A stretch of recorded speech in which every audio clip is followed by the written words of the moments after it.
So we're going to do a full breakdown of Micron Technology Inc. stock in this video. They've actually delivered record-breaking results in fiscal year 2025 based on strong demand in the memory solutions market, particularly for its AI applications. So again, another AI related company stock that's doing really well in 2025 with record revenue and profitability. If you actually check their quarterly financials over here, you can see that they are doing really well. For Q3, they basically have massively increased revenue, net income, diluted EPS, and net profit margin year over year. They beat EPS by 5.94%, which is pretty significant, as well as revenue by 1.43%. Another important thing to look at is what does the company have for guidance in the next quarter or in the next year. And they actually gave very strong guidance for the first quarter of fiscal year 2026, which is a great sign that the company believes this will continue. And again, to understand this company, we want to know exactly how they're making money, which their business model is centered around the development and manufacturing of memory and storage products, primarily dynamic random access memory, otherwise known as DRAM, and NAND flash memory. So they actually cover a lot of different sectors here. You have computing devices, you have things like the smartphone market, you have the automotive and industrial industry, SSDs, all sorts of different products. So now we kind of know what they do, and we've explained kind of why their business does make sense going forward, and not only for the present day, but for the future. But also, it's nice to know that they will capitalize on the trend towards AI while not necessarily being just only AI. They've had really good quarterly financials, beating on earnings calls, and really solid guidance. So a lot of these things are lining up. The news is really good for this company. So let's look more into the numbers here. Now, PE ratio is pretty low, which is great, 21.75. That's right around a good number for many companies that investors would look for, is around that 20 mark or lower. Dividend yield, not much there, so you're looking to get some pretty solid growth from a stock like this one. So we would compare this kind of to, you would either invest in something like this, you could buy other stocks, but you could also kind of see how does this line up with possible returns of something like the S&P 500. So if we look at year to date, up 88.71%. If you look at the S&P 500, they're only up 13.66%. Over the past full year, up 58.9%. Over the past year for the S&P, about 15.77%.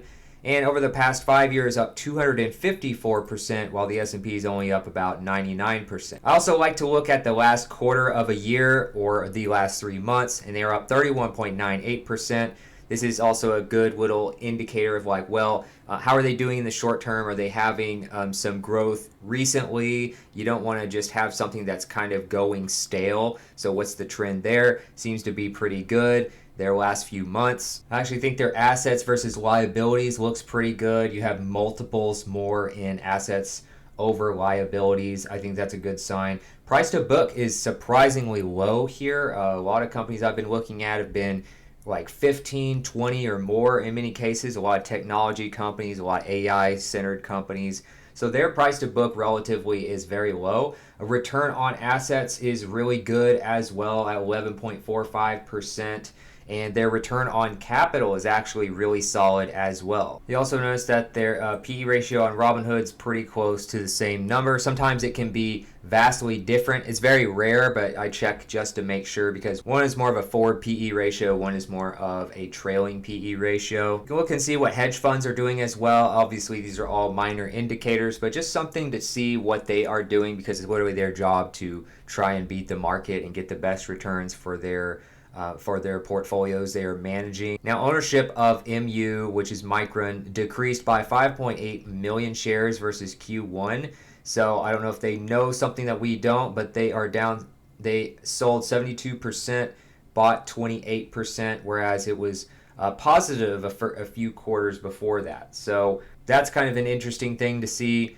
Informative sales of 886,000 shares in the last 3 months from insiders, and they mention who these insiders are and how they are connected to the company. So for instance, mostly you're looking at the president and CEO slash director who's making a lot of these moves. And a lot of times they just take some profit over time. So this isn't necessarily a red flag of any kind.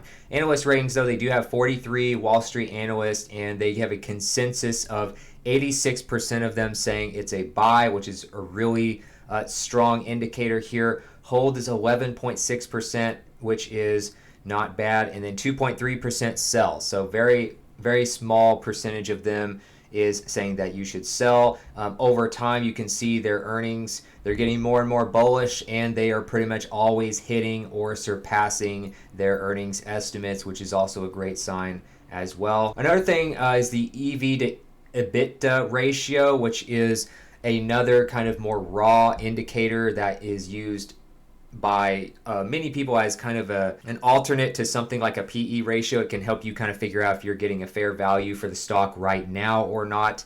If you look at Micron Technology and their EV to EBITDA ratio here, it's actually quite good. The last probably few dozen stocks I've reviewed they have been kind of worse than average ratios for this, but this one is a 10.28, and if you look at how that compares to other companies in the semiconductors industry, they are actually better than 75% of the 724 companies they're compared to in the same industry, which is a great sign actually. Another great indicator of their value is the PEG ratio. You can check this through NASDAQ, but they have a forecast 12-month forward PEG ratio that is a 0.36, which is actually one of the lowest ones I've probably seen this year of all the stocks I've covered. And that is a great sign. Anything under 1 means it's usually quite undervalued, which means if you were to buy, there's a good chance that you would make a good return over time. Not financial advice. There's obviously, no one knows what the future will hold for this or any stock. No one can see the future. But as far as when you compare their price to earnings growth over time, this sometimes can be even better or an alternate to a regular PE ratio. And this is one of the best PEG ratios I've seen in a while. Another nice indicator here is what kind of leadership do they have here. I like to look at what employees who actually work at the company say about the culture. 3.9 out of 5 overall is a very good score. 75% or 3/4 of employees that work at Micron Technology actually recommend working here to a friend. And 82% approve of the CEO, who of course is the leader of the company. So all of these are very good scores. I wouldn't have any issues with either one of these 3 scores. Now, I actually have Micron Technology as a buy right now. I actually believe they could be a bargain. This is not financial advice, but of course, your portfolio diversity, when you need to take profits, all of that stuff can factor into whether or not this is actually a good time for you to get something like this. And all of that is going to be on a per person basis. But based on research, if you were in the market to buy, say, a stock to hold long term and to hopefully get some really good growth from it, and hopefully minimize the downside a little bit with that by getting it at a good price, I think Micron Technology could be a great buy right now. They're hitting all-time records when it comes to growth year over year. All the news is in the positive direction. They're beating on EPS and earnings. Their PE ratio looks good. Their EV to EBITDA ratio looks good. Their PEG ratio looks good. Pretty much every indicator, for the most part, of course, that I like to look at for a company like this says that it could be a really good price right now, and there is some solid growth potential to where I believe it does have a chance to outperform the S&P 500. And to actually justify it doesn't have to get ridiculously high returns. So it feels like this one would have less pressure to constantly hit historic numbers for it to actually keep up with a high PE ratio or something like that. To sum it all up, I do think it could actually be a great buy right now, depending on, your diversity of your portfolio and when you're looking to collect on some of these stocks over time. And obviously, this is not financial advice.